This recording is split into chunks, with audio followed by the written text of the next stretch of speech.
مسئلہ پوچھنے کے لیے کچھ لوگ آ گئے تو 4-5 سال کا بچہ بھی تھا جس کے والد نے غصے میں اپنی بیوی کو 3 طلاقیں دی تھی.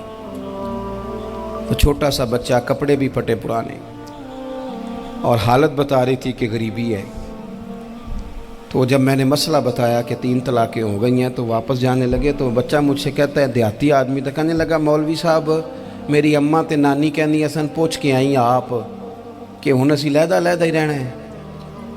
تو اس بچے کی نونہال کی وہ کیفیت دیکھی تو میں رو پڑا. میں نے کہا یار یہ بچہ بیچارہ ماں باپ کے ہوتے ہوئے یہ یتیموں جیسی زندگی گزارے گا کیونکہ باپ نے طلاق دے دی. کس طرح مسائل نہیں بتائے لوگوں کو، تعلیم سے آگاہی نہیں کیا. اور اس میں بہت بڑا ظلم ہے ان لوگوں کا بھی جو جنازے پہ کھڑے ہو کے تو کہہ دیتے ہیں، میری طرح کے لوگ اچھے علماء کی بات نہیں کرتا، وہ کہہ دیتے ہیں دیکھو جن لوگوں کو جنازہ نہیں آتا. بھئی آپ نے کس دن عشاء کے بعد کلاس لگائی تھی جنازہ سکھانے کی؟ یہ تو آپ نے کہہ دیا لوگوں کو قرآن جی ٹھیک نہیں آتا. تو یہاں تو بیچاری بیویاں جن کو صحیح پڑھنا نہیں آتا وہ مشن بنا لیتی ہیں کہ میں نے اتنے 100 کو قرآن پاک پڑھانا ہے، بیوہ ہو گئی ہوں، طلاق یافتہ ہو گئی ہوں، ساری زندگی قرآن پڑھاؤں گی. ہم کیوں یہ مشن نہیں بناتے؟ کیوں اس طرف سفر نہیں کرتے؟ ایک تو دینی معلومات میں، دینی علوم میں اپنے آپ کو لگائیں اور ذوق پیدا کریں کہ جو چیزیں مجھے نہیں آتی میں نے وہ سیکھنی ہے، جو معاملات مجھے نہیں آتے میں نے ان کی طرف سفر کرنا ہے. ایک تو اپنا یہ مزاج بنائیں.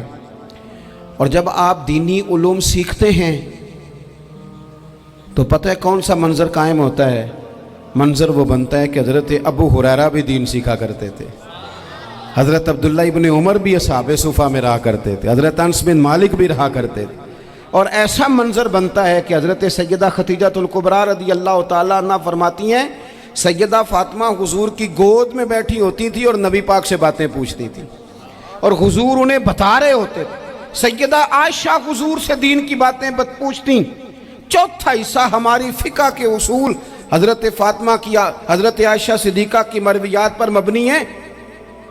اگر ہماری بچیاں چھوڑ دیں ڈائجسٹ پڑھنا، چھوڑ دیں ادھر ادھر کی مووی دیکھنا اور وہ کتاب و سنت پر آ جائیں تو بہت سارے مسائل ایسے ہیں جو الجھنے سے پہلے ہی سلجھے ہوئے ہوں. دینی تعلیم کا مزاج اور ذوق. اور دوسری آیت کریمہ میں نے تلاوت کی، اللہ کریم نے قرآن مجید میں فرمایا یا ایھا الذین آمنوا قوا انفسکم واہلیکم نارا، اے ایمان والو خود بھی دوزخ کی آگ سے بچو اور اپنے گھر والوں کو بھی بچاؤ.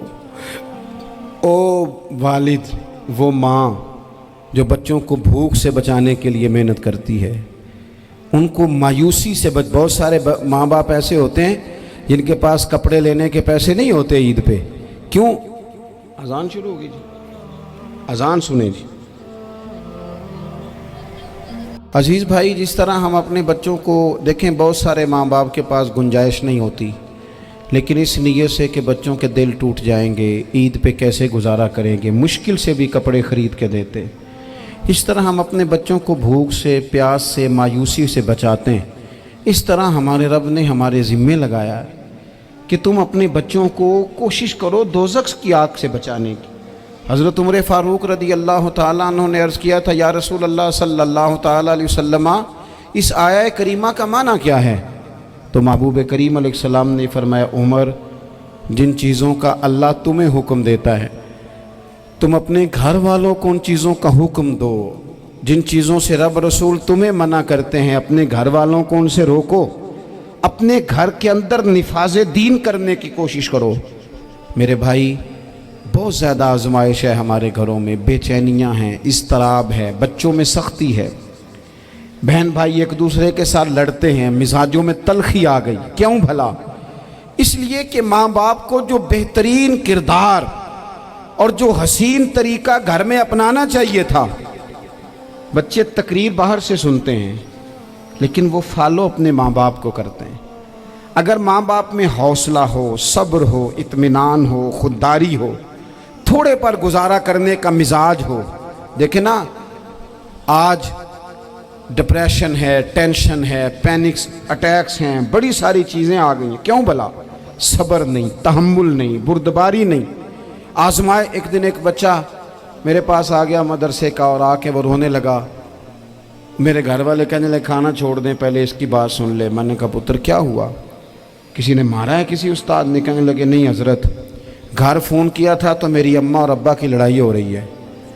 بچہ کانپ رہا ہے، ٹانگیں کانپ رہی ہیں۔ میں نے کہا کیا ہو کیا گیا تمہیں پتر؟ لڑائی ہو رہی ہے تو گھروں میں ہو ہی جاتی ہے۔ کہنے لگے نہیں، آپ کو پتہ نہیں وہ بڑا سخت لڑتے ہیں۔ میرے والد جب میری والدہ کو مارنے کے لیے آگے بڑھتے ہیں تو ہم سارے چارپائیوں کے نیچے چھپ جاتے ہیں، ہمیں خوف آتا ہے، وہ منظر خطرناک ہوتا ہے۔ یہ کون تکلیف دے رہا ہے اپنے بچوں کو؟ یہاں بیٹھے ہمارے ہاں میلوں دور رہتے تھے اس کے گھر والے، تو وہ تکلیف میں تھا، تو گھر میں کیا کیفیت ہوگی؟ اگر حوصلہ ہو، صبر ہو، قناعت ہو، اللہ کے دیے ہوئے تھوڑے رزق پر ہمیں راضی رہنا آتا ہو، ہمارے گھروں میں سکون آئے، اطمینان آئے، ہم جو زندگی بڑی خوشی خوشی گزار سکتے ہیں، ہمارے مزاجوں کا لالچ، ہماری طبیعتوں کی بے راہ روی، ہماری جھوٹی انا کا بت ان ساری چیزوں کو ختم کر دیتا ہے۔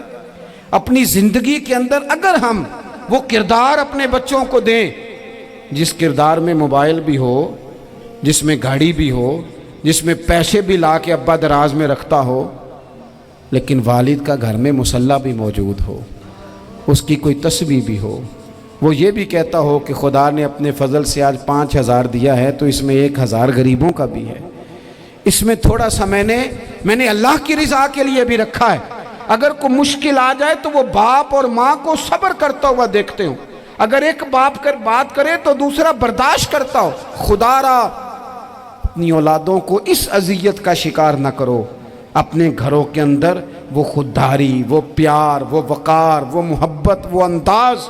آپ تھکے ہوئے ہیں، کوئی شک نہیں، آپ بہت سارے مسائل کا باہر شکار ہوں گے، کوئی شک نہیں، لیکن آپ باہر سے تھک کے آئے ہیں، اور اگر آپ باہر اپنی فیکٹری کے مالک ہیں اور دفتر کے بڑے ہیں تو گھر میں بھی تو آپ بڑے ہیں نا، آپ کی ماں بھی تو انتظار کر رہی ہے، اس نے بھی تو دکھڑا سنانا ہے نا آپ کو۔